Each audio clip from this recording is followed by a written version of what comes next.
고린도전서 이제 거의 다 끝나갑니다. 오늘은 교회 회복을 위한 그 수고, 교회를 사랑하고 위하여 기도하는 것은 참 귀한 일입니다. 근데 교회를 이제 사랑하는 것은 참 쉽지가 않습니다. 공회를 믿사오며 교회를 믿는다는 것인데 오늘 사람들은 교회를 잘 믿지 않습니다. 왜냐하면 교회도 죄인들의 모임이기 때문에 상처를 주고받기도 하고 많은 갈등과 오해들이 있다는 것입니다. 그리고 이 불만이 좀처럼 한번 가지기 시작하면 잘 처리가 되지 않고 해소가 되지 않는 것입니다. 교회는 문제가 많지만은 교회는 주님의 몸입니다. 그래서 주님이 머리로 계시기 때문에 주님 보면서 얼마든지 사랑할 수 있다 하는 것이 교회론에 아주 중요한 겁니다. 교회가 욕을 많이 얻어먹고 있지만은 그래서 주님은 교회를 위해서 십자가에 달려 죽으셨습니다. 세상을 위해서 십자가에 달려 죽은 것 아닙니다. 그래서 주님께서 몸된 교회를 붙들고 계시는 것입니다. 그 말은 뭐냐? 머리하고 몸으로 붙어가지고 주님께서는 끝까지 교회를 포기하지 않는다 하는 것이죠. 그래서 교회를 사랑하고 교회 회복을 위해서 수고하는 것, 그것이 얼마든지 가능하게 되었다는 것을 이야기하는 것입니다. 많은 문제들이 있지만은 왜냐하면 지상교회는 죄 가운데 있는 그런 상태에 싸우는 교회이기 때문이죠. 그렇죠. 그런 가운데서도 교회를 사랑하고 교회를 위해서 기도하고 교회를 사랑하고 이렇게 하면은 복음의 비밀이 참 많습니다. 교회를 사랑하면 하나님께서 복을 많이 주시는 것입니다. 교회를 멀리하면은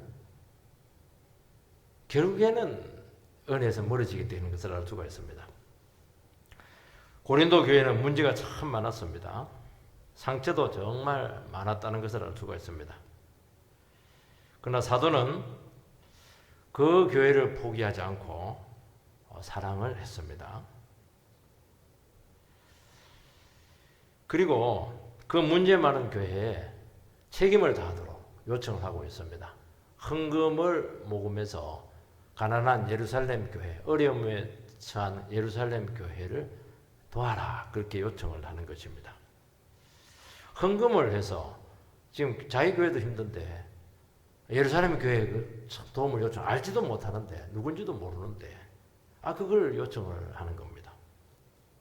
그리고 바울 사도는 오늘 말씀에 보면은 앞으로의 그 미래 계획에 대해서 내가 어떻게 사역을 해나갈 것인가, 미래 계획에 대해서 아주 구체적으로 기록을 하는데 그냥 언제 어디 가서 무엇을 할 것이다 그렇게 기록한 것이 아니고 하나하나마다 기도를 많이 해서 인도를 받았다는 것을 알 수가 있습니다. 이런 계획이 있는데 주님께서 허락하시면 하고 또 주님께 허락하지 않으면 안 할 수도 있다. 이렇게 너희들에게 가는데 이번에는 그냥 지나가듯이 하지 않고 상당 기간 머물고 싶다. 또 내가 너희 교회에 가서 파송될 때 그냥 너희들이 보내주기를 원한다. 보내주기를 원한다는 것은 파송을 시켜달라는 겁니다. 바울 사도는 문제 많은 이 고린도 교회에 대해서 굉장히 기대를 가지고 있고 관심이 많고 그리고 고린도 교회가 하나님 나라 사역에 온전히 참여하게 되기를 원하고 있다는 것을 알 수가 있습니다. 첫 번째는 예루살렘 교회를 위해서 헌금을 요청을 합니다. 1절 말씀, 성도를 위하는 연보에 관하여는 내가 갈라디아 교회들에게 명한 것 같이 너희도 그렇게 하라. 성도를 위한 연보는 헌금이죠. 헌금. 연보는 꼭 헌금만을 이야기하는 것은 아닌데 원래는 어떤 구제를 위한 그 모금 이거 자체를 원래는 연보라고 그렇게 하는데 옛날에는 그 구제에 대한 부분이 참 많았어요. 여기서 성도다 이렇게 하는데 이 성도는 여기서 말하는 성도를 위한 것은 모든 성도를 이야기하는 것이 아니고 예루살렘 교회 구성원을 말씀하고 있는 것입니다. 원래 구약 성도들은 구약에 있는 성도들은 성도라 그렇게 하지 않습니다. 신약에 있는 하나님의 백성들을 성도라고 합니다. 구별된 백성이다 하는 것인데 예수 그리스도가 오심으로써 새롭게 만들어진 하나님의 백성들을 성도라고 하는 것입니다. 이게 이제 이스라엘 백성들, 유대인들에게 붙여진 징표인데 이것이 이방인들에게도 똑같이 그대로 적용이 되고 있다는 것을 알 수가 있습니다. 그러니까 예루살렘 교회와 이방인 교회는 동일한 하나의 성도다는 것을 이야기하는 것입니다. 사도는 예루살렘 교회 성도들을 위해서 헌금을 모금을 해서 갈라디아 교회에서 지시한 것처럼 그렇게 모금을 하라고 요청을 합니다. 갈라디아 교회에 지시한 것이 뭐냐? 갈라디아 지역이 지금으로 말하면 터키 지역입니다. 갈라디아 교회에 바울 사도는 예루살렘 교회가 지금 가난하니까 어려우니까 너희들 지방에서 헌금을 모금을 해라. 그래 안디옥 교회에서도 헌금을 모금하게 해서 그 헌금을 예루살렘 교회에 보내주었던 것을 알 수가 있습니다. 그러니까 너희들도 그런 원리에 따라서 헌금을 구제헌금을 모금을 하도록 그래서 이방교회 전체가 이 모금 문제에 동참하도록 요청하고 있는 것입니다. 바울 사도가 이 마지막 구절에서 헌금을 모금을 강조하고 있는 것은 이것이 이방 선교의 아주 중요한 본질로 보았다는 것을 알 수가 있습니다.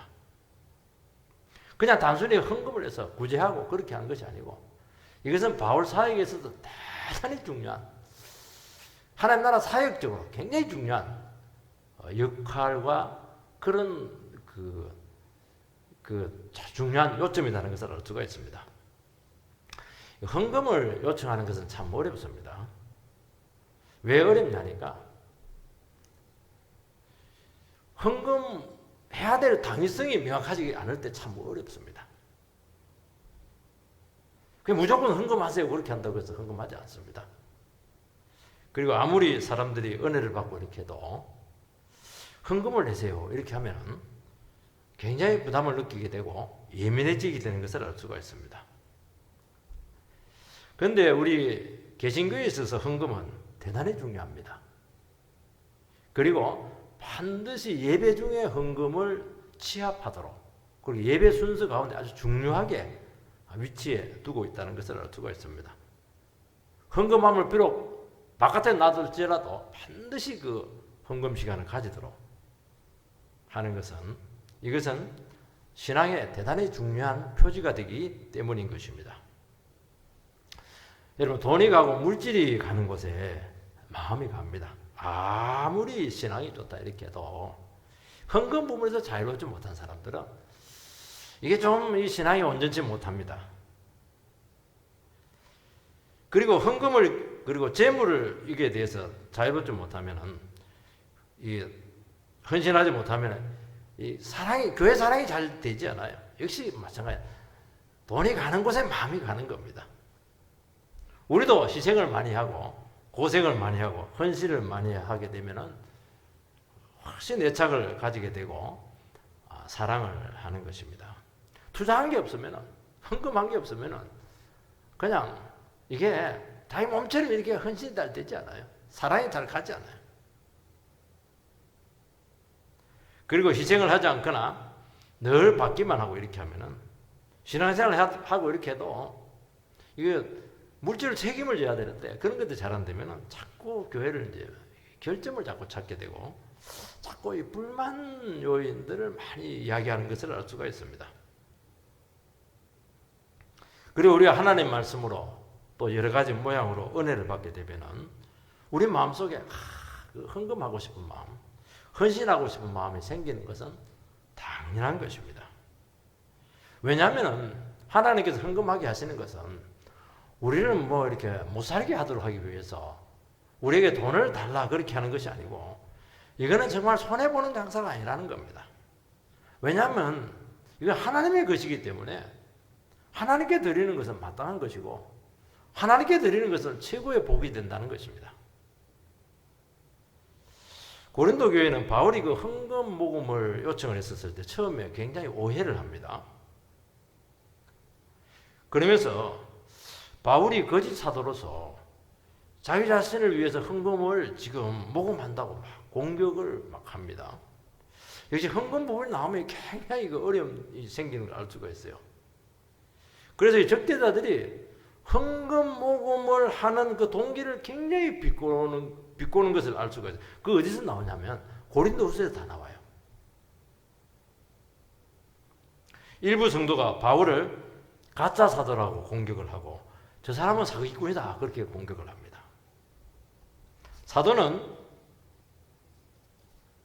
고린도후서에서 나는 가짜 사도가 아니다. 나는 정식 부활하신 주님을 만나서 주님으로부터 직접 파송된 정식 사도다. 그걸 계속 변증을 하는 겁니다. 왜냐하면 이 사도권이 부정이 되게 되면은 사도의 그런 모든 사역이 허물어지기 때문이죠. 그리고 자기의 그 재정 원칙에 대해서, 재정의 건전성에 대해서 굉장히 강조하는 것을 알 수가 있습니다. 사도는 이 고린도 교회에서 당연히 자기가 말씀을 주었기 때문에 사례를 받을 수 있는데도 불구하고 일부러 사례를 받지 않습니다. 자비량을 합니다. 그것은 뭐냐니까 고린도 교회 성도들이 이 물질에 대해서 굉장히 오해를 하고 있다는 것을 알 수가 있어요. 그래서 바울 사도 같은 경우에는 헬라 지역 같은 경우에는 뭐 헌금을 한다 그런 개념이 별로 없어요. give and take. 내가 그렇게 투자한 만큼 받고 이런 개념이지. 이건 그냥 내가 그냥 낸다 이런 개념이 사실은 없어요. 그래서 바울 사도는 자기가 복음을 전하고 나서 사례를 받고 이렇게 하면은 고린도 교회 성도들이 역시 복음이라고 하는 것도 돈을 받고 하는구나. 그래서 내가 돈을 줬으니까 네가 복음을 이렇게 주는 것은 그게 거래 개념으로 생각하는 겁니다. 복음은 은혜인데 은혜거든요. 그래서 바울 사도는 사례를 안 받고 자비랑을 텐트 메이크를 합니다. 근데 이제 이것은 그들 영혼들에 대한 배려인데 이것도 오해를 해요. 어떻게 오해를 하냐? 사도의 자격이 없어 놓으니까 이렇게 사례를 요구하지 못한다. 바울 사도는 뭔가 하자가 있다. 그렇게 하는 거예요. 나중에 결국에는 이제 그 고린도 교회가 회개를 합니다. 회개를 하고 요 바울 사도가 요청한 헌금 모금에 아주 적극적으로 동참을 합니다. 디모데가 가지고 설득도 하기도 하고 이렇게 해서 하는 겁니다. 그러니까 여기서 그냥 너희들이 이 성도들을 위한 연보에 동참하는 이게 굉장히 어려운 문제였다는 것을 알 수가 있어요. 사도는 지금 오해를 무릅쓰고 있습니다. 그리고 비록 고린도 교회에서 헌금을 모금을 해서 예루살렘 교회에서 가져가면 받아줄지 안 받아줄지도 그 사실은 모르는 겁니다. 그리고 예루살렘까지 가게 되고 모금하는 과정에서 오해를 뿐만 아니고 굉장히 생명의 위협을 느끼고 있습니다. 그래서 이거 모금을 해서 가져 올라갈 때 그 살해 위협을 많이 당했다는 것을 알 수 있습니다. 그런데도 불구하고 이 헌금 부분에 대해서 아주 적극적으로 강행을 하고 있는 것입니다. 이것은 이유가 있다는 것이에요. 이건 단순히 그냥 헌금을 해서 구제하는 것이 아니고 이게 바울 사역에서 굉장히 중요한 의미가 있었다는 거예요. 당시 예루살렘 교회는 기근으로 많이 어려웠습니다. 그리고 스데반이 순교를 한 후에 핍박이 아주 심했다는 것을 알 수가 있습니다. 예루살렘 교회는 모교회입니다. 그게 바울 사도가 모금을 하게 한 이유, 헌금하게 한 이유는 너희들 교회, 이방 교회가 있었던 그 근본이 되는 그 모교회가 예루살렘 교회라는 거예요. 그래서 예루살렘 교회로도 복음이 나왔기 때문에 영적인 도움을 받았다는 겁니다. 그러면 영적인 빚을 너희들이 지고 있는데 그것을 물질로 갚는 것은 대단히 아름답다는 겁니다. 중요한 문제죠. 그냥 목회자들이 말씀을 가르치는데 교회에서 이렇게 받는 것을 월급이라고 하지 않아요. 사례라고 하는 겁니다. 영적인 가르침에 대한 감사의 표시로 생활을 책임지는 것이지 뭐 월급 계산하고 뭐 연봉 이런 개념이 아니라는 거예요. 그리고 예루살렘 교회가 참 어려운데 외면하자고 돕는 것은 이방 교회와 예루살렘 교회가 하나 되는데 아주 중요하다는 겁니다. 그리고 돈이 왔다 갔다 해야 이게 하나가 돼요. 이게 말만 해가지고 잘 되지 않아요. 가장 어려울 때 아무리 힘든 사람도 뭐 병 들어가지고 막 입원비 가고 이렇게 할 때 입원비를 탁 대주고 이렇게 하면은 사람들이 마음이 싹 열리는 거예요. 어려울 때 가만히 있지 말라는 거예요. 이게 절호의 기회라는 게 지금. 그리고 이방 교회 그 모금을 해서 예루살렘 교회로 그 헌금을 가져갈 때 바울과 몇 명이 사지 않습니다. 교회 대표들을 전부 다 불러요.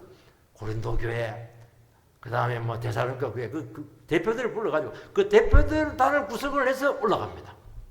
그거는 뭘 얘기하냐?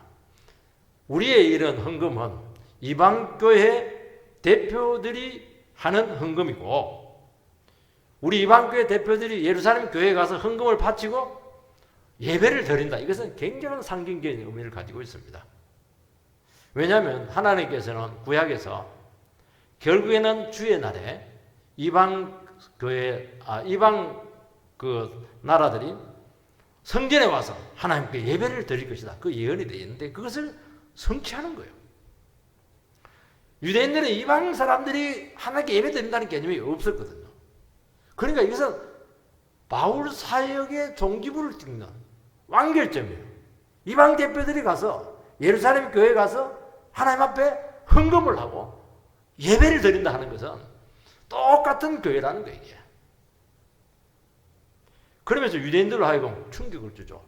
아니 말이지, 하나님을 예배하는 것은 우리들인데 이방 교회들이 막 헌금을 가지고 오고 막 은혜 충만하고 이렇게 하니까, 아니 하나님의 복을 이방 교회 사람들이 다 차지하는구나 이렇게 해서 막 그들에게 막 시기심이 나게 해서라도 그들에게 그냥 영적인 동기를 깨워서 그렇게 해서라도 또 주님께로 돌아오도록 많은 의미가 있었다는 것을 알 수가 있습니다. 그래서 바울 사도는 오해를 받아가고 그 협박을 받아가면서 생명의 위협을 받아가면서까지 이 복음 헌금 사역을 감당했던 것은 바로 이 아주 깊은 복음적인 본질적인 중요한 의미가 있었다는 것을 알 수가 있습니다. 우리가 가난한 영혼들을 위해서 구제 헌금을 합니다.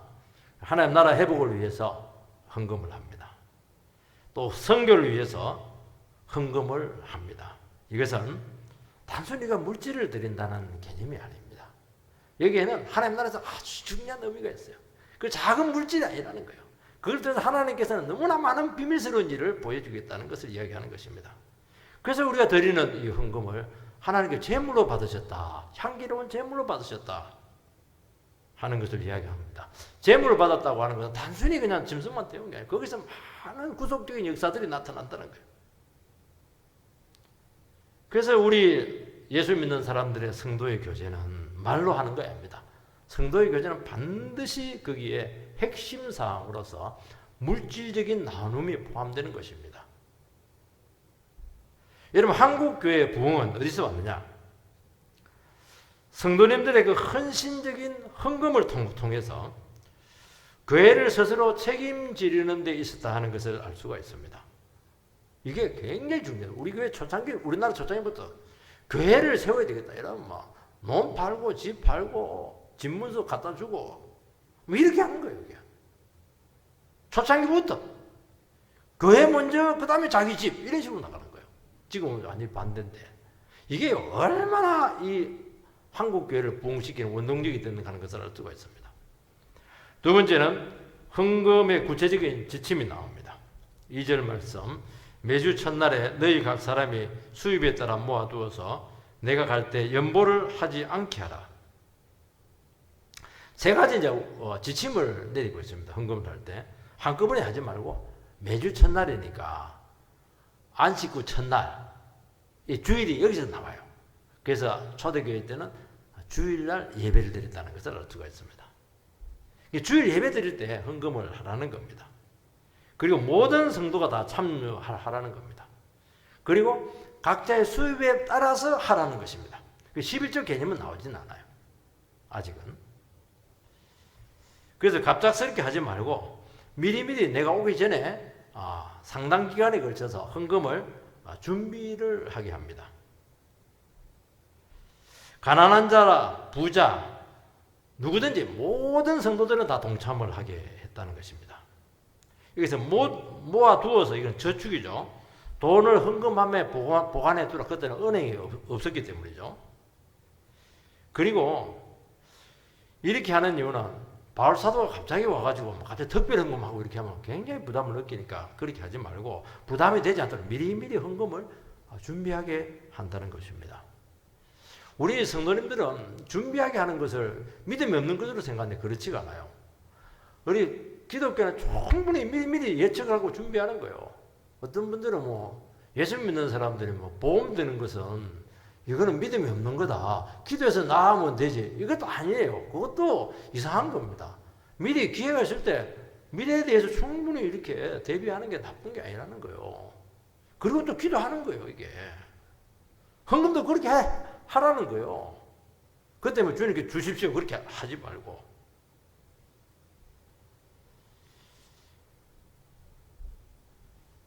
그리고 사도가 헌금 보고 그때 거금을 해버리고 이러면 역시 사도는 지금 헌금을 지금 모금하러 온다. 그렇게 오해를 받을 수가 있습니다. 고린도 교회에 오는 것은 헌금을 모금보다는 고린도 교회가 아주 문제가 해결되지 않았기 때문에 거기서 겨울 내내 지내면서 그들을 복음으로 다시 한 번 더 붙들어주기 위해서 온 것이거든요. 여러분, 교회는 재성을 가진 인간들의 모임이기 때문에 모든 것을 부정적으로 보기 마련입니다. 참 생각하고 달라요. 그런 의도로 얘기한 것이 아닌데 사람들이 전부 다 자기 부정적인 시각을 갖고 전부 다 받아들이고 해석을 하고 그렇게 하는 것입니다. 교회가 참 기도가 많이 필요하다는 것을 알 수가 있어요. 다 교회 부흥하도록 하기 위해서고 또 이렇게 서로 하나 되게 하도록 하기 위해서인데 서로 입장을 잘 이해하지 못할 때가 참 많습니다. 이게 보면 각 사람이 수입에 따라서 하라 이렇게 되어 있습니다.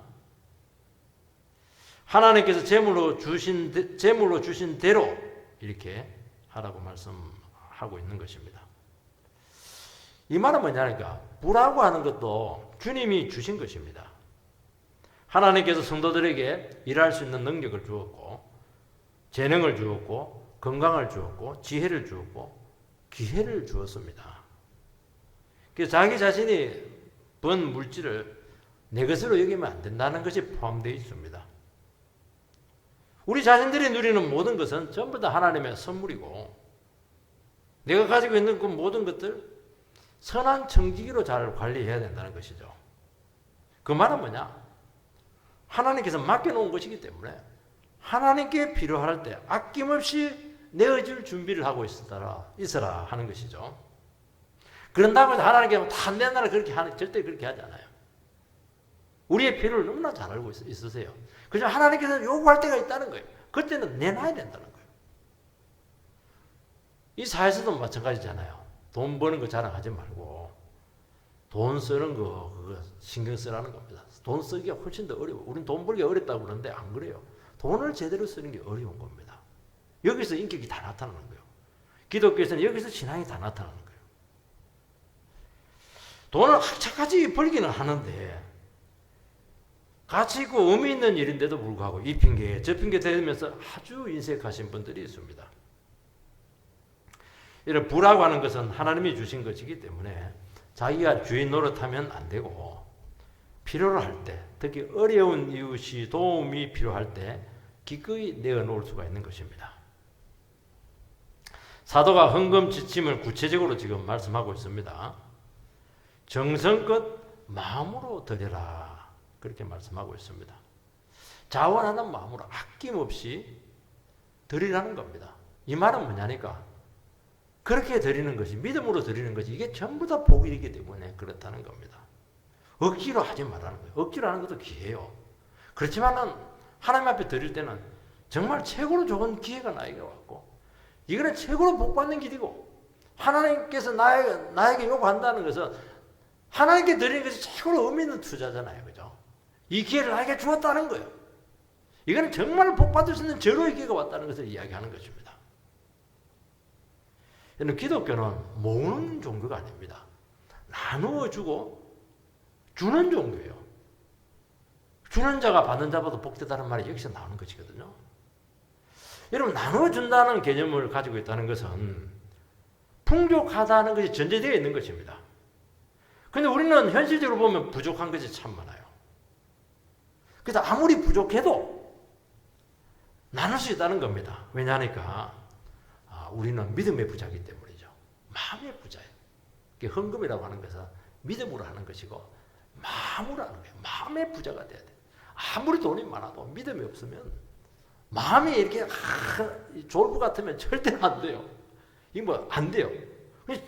그 비록 부족할지라도 마음이 참 넓으면 하나님께서 그 작은 가구의 두렛돈을 통해서 얼마나 귀하게 쓰는지 몰라요. 마음의 부자가 돼야 된다는 거예요. 그러면 하나님께서 그 믿음을 역사하셔서 반드시 넘치도록 채워질 줄 믿습니다. 그래서 참 귀하게 쓰이신 분들을 보면 생각을 안 해요. 주님께서 필요를 한다 이러면 해버리네. 도와주라면 도와줘요. 내 나라면 내놓습니다. 근데 그 사람이 굶어 죽냐? 사술적으로 굶어 죽어야 되는데 굶어 죽는 게 아니고 정말 부유한 사람입니다. 하나님 그런 사람들을 그냥 흘려 주시는 것을 알 수가 있습니다.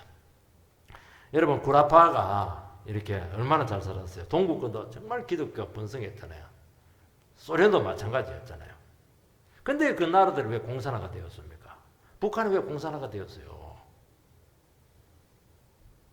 그거는 이유가 하나입니다. 그렇게 잘 믿는다고, 기독교 잘 믿는다고 하고 말이지. 그리고 막 가지고 있는 사람들이 나눠주지를 않는 거예요. 너무 인색한 겁니다. 그러니까 무력으로 뒤집는 거예요. 이게. 여러분, 같이 살아야 되거든요.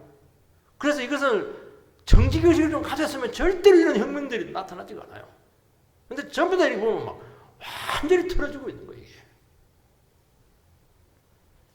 이 경주 최부자가 300년간이나 오랫동안 이렇게 부자를 유지할 수 있던 것은 이 사람들은 100리 안에는 굶는 사람이 없도록 해라. 막 원칙이 있어요. 그게 뭐냐? 정직의 의식이잖아요. 그 부자들의 그 어떤 뭐라고 하나 그 정신이거든요. 그러니까 하나님께서 그 부자를 계속 축복합니다. 그렇게 안 하면 몇 대 못 가요. 주님께서는 가난한 자, 감옥에 갇힌 자들에게 냉수 한 그릇 떠준 것해도 그건 나에게 했다는 겁니다. 여러분, 가난한 자, 그리고 정말 감옥에 갇힌 자, 그 사람들에게 냉수 한 그릇 떠주는 게 쉽지가 않아요. 그걸 하려면 주님의 마음을 가져야 돼요. 그 영혼에 대한 이해가 있어야 돼요. 귀찮죠. 그리고 주를 위해서 헌신된 종의 부족을 채우고 함께할 때 하나님께서는 그 주의 종의 상에 동일하게 동참했다고 말씀하고 있습니다. 선지자에게 채워주면 너는 선지자의 상을 받을 것이요, 주의 종에게 채워주면 주의 종의 상을 받을 것이다. 분명히 나오잖아요. 자기가 꼭 나서 사역할 필요가 없는 거예요. 3절 4절 말씀을 보면 내가 이럴 때 너희가 인정한 사람에게 편지를 주어 너희 은혜를 예루살렘으로 가지고 가게 하리니 만일 나도 가는 것이 합당하면 그들이 나와 함께 가리라. 여기 보면 너희의 헌금, 너희의 은혜, 이것이 이제 헌금이죠. 그 헌금의 개념이 나오는 게 뭐냐면 하나님께로부터 받은 은혜를 반영하는 것이 이게 헌금이라는 겁니다. 헌금은 그냥 돈을 뚝 떼내는 게 아니고 하나님께 너무나 많은 은혜를 받았는데 그것을 내가 실제적으로 현실적으로 표현하는 것이 이게 헌금이에요. 헌금을 바울이 가져가는 것이 아니고 이방 교회들이 인정한, 그리고 고린도 교회가 인정한 대표단을 통해서 보내겠다는 겁니다. 왜냐하면 오해할 수가 있거든요. 거금이거든요. 이게요. 보관하기도 쉽지도 않고. 그러면서 바울 사도는 나도 같이 갈지도 모르겠다는 겁니다. 왜냐하면 바울 사도는 이방 교회 대표성을 가지고 있습니다. 그러면서 같이 가지 못할 수도 있다. 또 그 얘기를 하고 있습니다. 왜냐하면 미래에 일어날 수가 없기 때문이죠. 사도 바울은 헌금 문제로, 돈 문제로 오해받지 않기를 바랐고, 예루살렘에 고통받는 교인들을 돕고 교회가 하나 되기를 바랬다는 것을 알 수가 있습니다. 이것은 이론이 아니고 사랑이라는 것을 알 수가 있습니다. 여러분, 헌금을 하고 또 아니면 그 문제를 처리하고 이 모든 과정에는 그 사랑이 포함되어 있다는 것을 알 수가 있어요. 나는 갈지도 모르고 안 갈지도 모른다. 여러분, 헌금이나 우리가 어디 가서 설교를 할 때 중요한 것은 중심에 사랑이 있느냐 하는 것이죠. 사랑이 있어야 주님께서 함께 합니다. 우리가 헌금하는 건 사랑 때문에 하는 것이거든요. 이게 참 중요하다는 거예요. 세 번째는 사도의 그 전도 계획을 그들과 나누고 있습니다. 5절 6절 내가 마케도냐를 지날 터이니 마케도냐를 지난 후에 너희에게 가서 혹 너희와 함께 머물며 겨울을 지낼 듯하니 이는 너희가 나를 내가 갈 곳으로 보내어 주게 하려 함이라. 사도가 고린도 전서를 쓴 곳은 에베소입니다. 에베소는 이제 어디냐면은 지금 하면 터키 지역입니다. 항구 도시죠. 그래서 사도는 바다 건너서 고린도에 잠시 들렀다가 지금은 그리스 지역이죠. 거기서 헌금을 더 거두고 돌아와서 너희들과 함께 겨울을 함께 지내면서 장기간 말씀을 다시 체계적으로 가르치겠다. 그런 계획을 그들에게 말씀하고 있습니다. 그런데 에베소에 있으면서 오순절까지는 에베소에서 말씀을 전하겠다는 겁니다. 왜냐하면 에베소에 지금 복음의 문이 활짝 열렸기 때문입니다. 사도는 지금 계획을 어떻게 잡고 있냐니까 에베소에서 배를 타고 고린도 지역으로 갔다가 고린도에서 북쪽으로 올라갑니다. 그래서 저기 그 마케도냐 지역인데 거기 갔다가 다시 고린도로 내려온다는 그 계획을 가지고 있습니다. 고린도에 가서 미리 헌금을 그걸 작정을 하고 그 다음에 마케도냐 올라가서 모금을 하고 다시 내려와서 고린도 지역에서 겨울을 지내겠다. 그런 계획을 갖고 있는데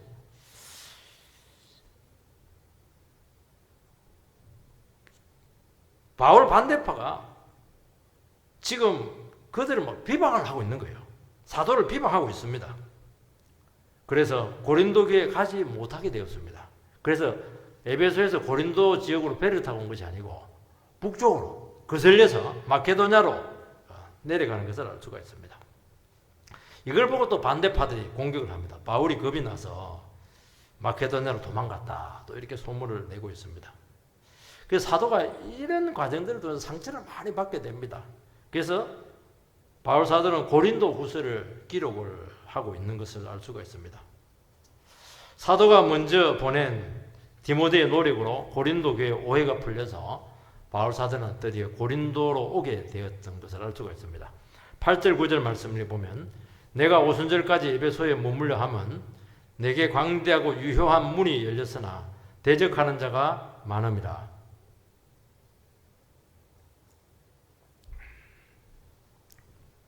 에베소에 아주 크고 효과적인 복음의 문이 열렸습니다. 복음을 반대하는 세력도 지금 막 준동을 하고 있습니다. 지난번에서도 에베소에서 어려움을 많이 겪었는데 이번에도 굉장히 반대가 심합니다. 결국 이것을 보면 복음을 전하는데 결코 순탄치가 않습니다. 이거 만일 주께서 허락하시면 너희들이 가서 복음을 전하겠다 이렇게 했는데 중간에 주께서 허락하지 않았어요. 비방자들이 있어가지고 고린도 교회로 바로 못 갑니다. 이걸 보면 주님의 뜻으로 세워져도 마지막까지 분명하지 않다는 것을 알 수가 있습니다. 왜냐하면 역경이 있어요. 반대가 있습니다. 고난이 있습니다. 무슨 일이 생길지 몰라요. 지금으로서는 예상하지 못했던 미래에 불편한 일들이 많이 생길 수가 있다는 것이죠. 차가 막 신나게 달리고 있습니다. 머지않아 낭떠러지로 떨어질 것을 모른다는 거예요. 떨어질 수도 있다는 거예요. 그러면 우리가 질문을 해야 됩니다. 우리가 하나님 뜻을 세워놨는데도 불구하고 주님께서 허락하지 않을지 모르기 때문에 허락하지 않았을지라도 멈출 수가 있습니까? 지금 그 질문을 하고 있는 것입니다. 우리는 하나님의 확실한 뜻이니까 하나님께서 선한 길을 인도할 것이다. 바로바로 그냥 잘되게 할 것이다. 그렇게 할 가능성이 많은데 그렇지 않다는 거예요. 하나님 뜻을 했지만 많은 낭만들이 있고 낭떠러지가 있고 또 내 뜻대로 막 안 될 때도 있고 그런 경우가 참 많다는 거예요. 그런데도 불구하고 사도 바울은 나는 절대로 돌아서지 않는다는 것을 말씀하고 있습니다. 왜냐하면 지금 복음을 전해야 될 곳이 많고 자기를 기다리고 있는 영혼들이 있기 때문에 나는 끝까지 멈출 수가 없다는 거예요. 뭐 사업을 한다든지 뭐 유학을 간다든지 이런 것들은 멈추면 돼요. 하나님께서 비자 안 나오고 이러면 멈추면 돼요. 그런데 복음을 전하는 이런 부분에 대해서는 난관이 있고 반대가 있고 사단의 역사가 있고 이렇게 할지라도 멈추지 않겠다는 겁니다. 6절 말씀을 보면은 이는 너희가 나를 내가 갈 곳으로 보내주게 하려 함이라. 사도 바울은 고린도에서 로마와 스페인까지 너희들이 보내주기를 바란다는 겁니다. 지금 로마를 바라보고 있어요. 로마는 스페인까지 지금 가서 복음을 전하고 싶다는 것입니다. 결국 이 비전은 성취가 되었는가? 성취가 되었죠. 로마까지 갔죠. 로마까지 갔는데 뭐 험한 꼴을 당했다는 것을 알 수가 있습니다. 바울 사도는 이런 것들을 지금 고린도 교회 성도들과 나누고 있어요. 이걸 왜 나누고 있습니까? 이걸 왜 나누고 있어요? 참 중요하죠. 얼마나 기도를 많이 했다는 것입니까? 이 나눈다고 하는 것은 안 될지도 모르잖아요. 그렇지만 겸손한 자세를 가지고 그들에게 설명을 하고 있고 그리고 하나나라 전체적인 시각을 가지고 전략적인 생각을 가지고 지금은 복음이 여기 전해졌기 때문에 다음에는 이쪽에 취약하고 이쪽으로 가는 것이 하나님께 원하시는 뜻이다. 그리고 이 모든 것을 계획했을지 모르겠지만은 결국 이 모든 것도 주님의 뜻이 있을 때 가능하다는 것입니다. 이런 자세를 보여주고 있는 거예요. 그러니까 바울 사도가 가지고 있는 속마음을 다 보여주고 있는 거예요, 지금. 여러분, 사도를 끌고 가고 있는 삶의 원동력은 내가 어떻게 되고, 노후가 어떻게 되고, 내가 이름 내고 그런 거 아무 상관이 없어요. 내가 하고 싶은 일, 그런 거 일절 없습니다. 내가 주를 위해서라면, 영혼을 위해서라면, 주님의 인도에 따라서 나의 삶을 수정할 수도 있고, 멈출 수도 있고, 또 가라 하면 갈 수도 있고, 다 맡겼다는 것을 알 수가 있습니다. 그리고 환영하지 않는 곳이잖아요, 지금. 가는 곳이 전부 다 지금 악한 자들이 기다리고 있는데 큰 어려움들이 지금 기다리고 있습니다. 그렇지만은 주님께서 기뻐하시기 때문에 나는 그 일에 헌신하겠다는 것입니다. 여러분, 이것이 얼마나 우리에게 중요한지 모릅니다. 이게 안 돼요. 우리는 신앙생활을 하지만 내가 좋으면 하고 내가 안 좋으면 안 해요. 문제입니다. 내가 떠나면 내가 떠나버리고 인도 안 맞습니다. 기분대로 하는 거예요. 그게 무슨 놈이 하나님 나라 일을 한다는 겁니까? 제가 목회를 하고 신앙생활을 하고 이렇게 했는데 저는 원칙이 하나가 있어요. 내가 떠나고 싶을 때는 안 떠납니다. 그거는 하나님 기뻐하잖아요. 틀림없습니다. 반드시 후회합니다. 내가 떠나지 않고 싶을 때는 떠나야 할지도 몰라요. 참 신기합니다. 내가 하기 싫은 일이 있어요. 그것은 진짜 해야 될 일일 때가 참 많습니다. 하고 싶은 일은 나는 그때는 안 하는 게 훨씬 더 나을 때가 참 많다는 거예요. 다 100% 그렇진 않아요. 우리 생각은 다르다니까요. 우리 하나님을 모를 때는 그냥 내 편한 대로 하고 싶으면 하고 안 할 때 안 하고 떠나고 싶으면 떠나고 먹고 싶으면 먹고 먹기 싫으면 안 먹고 막 그냥 봉사하고 싶으면 봉사하고 하기 싫으면 안 하고 이렇게 되거든요. 근데 바울 사도는 그게 없잖아요. 하나님 뜻이면 하고 아니면 하고 막히면 또 한 바라보면서 또 기도하면 또 나가고 말이지. 너희들이 보내주면 좋겠고 말이지. 나는 이런 비전을 가지고 있고 그 비전이 자기를 위한 비전입니까? 하나도 없잖아요. 내 유익을 위해서 하는 거 없다는 겁니다. 주님께서 원하시는 것입니다. 그러면 하나님의 역사가 나타난다는 것입니다. 하나님께서 함께 하시고 기회를 주시고 난관을 통해서 새로운 준비를 하게 하신다는 것입니다. 사도가 자기 자신의 계획을 미리 말한다는 것은 복음사에게 기도와 물질로 동참하라는 것입니다. 고린도 성도들에 대한 관심이죠. 이제는 지나가는 길에 너희를 보기를 원치 아니한다. 너희들의 문제가 심각하다는 걸 알고 있기 때문에 너희들을 향해서 내가 가고 있다는 거예요. 너희들 전체적인 시각을 가지라는 것입니다. 내가 정말 빨리 가고 싶지만은 예루살렘에도 내가 오순절까지 머물러 있겠다. 왜냐하면 복음의 문이 열렸기 때문이죠. 반대가 예상되지만은 전도해야 될 때 전도 안 하면 문이 닫힌다는 거예요. 그리고 기도하면서 그 싸움을 지금 하고 있는 것입니다. 오늘 우리는 뭘로 문을 열어야 되겠습니까? 기도죠. 이번에 전도 초청 잔치를 앞두고 있는데 우리 영혼들을 작정을 했습니다. 그들 영혼들을 뭘로 마음의 문을 열겠습니까? 기도하는 거예요. 기도를 하면 어떻게 되느냐? 그 사람도 모르는 사이에 열려 있어요. 신기해요. 마음이 열립니다.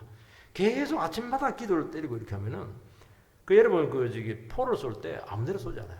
타겟을 정해가지고 계속 하면 무너지거든요. 그러면 보병에 가가지고 주워 먹으면 돼요. 내도 모르는 사이에 마음이 열렸다는 것을 알 수가 있습니다. 그러면 찾아가면 접수가 되는 것을 알 수가 있습니다. 여러분 영적인 싸움을 하고 영혼을 구원하고 복음이 전거되고 반응되는 곳을 향해서 우리는 계속 기도하고 나가야 될 줄 믿습니다. 요게 안 되면 바울 같은 시각을 가지고 하나님 나라를 섬기지 않으면 계속 내부 문제로 갈등을 해요. 서로 간에 막 별것 아닌 것을 오해를 하고 미워하고 시기하고 누가 더 잘났니 누가 인정받니 그런 것으로 교회가 골병이 되는 것을 알 수가 있어요. 낙심케 하는 문제들을 하나도 극복을 하지 못하는 것입니다. 바울 사도는 그런 거 없잖아요. 나의 계획은 이런 것이다. 여기에 너희들이 동참을 해라. 그렇게 하는 이유는 그게 고린도 교회 너희들이 사는 길이라는 거예요.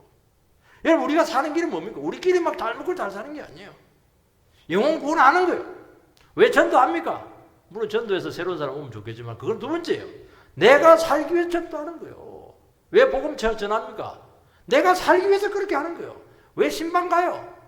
내가 살기 위해서 신방 가는 거예요. 그렇게 하면 영혼도 살리지만 그렇게 할 때 사소한 개인적인 문제를 극복해내지 그렇게 하지 않으면 절대로 마귀의 그런 시험에서 우리가 이겨내지 못할 줄 고백을 드립니다.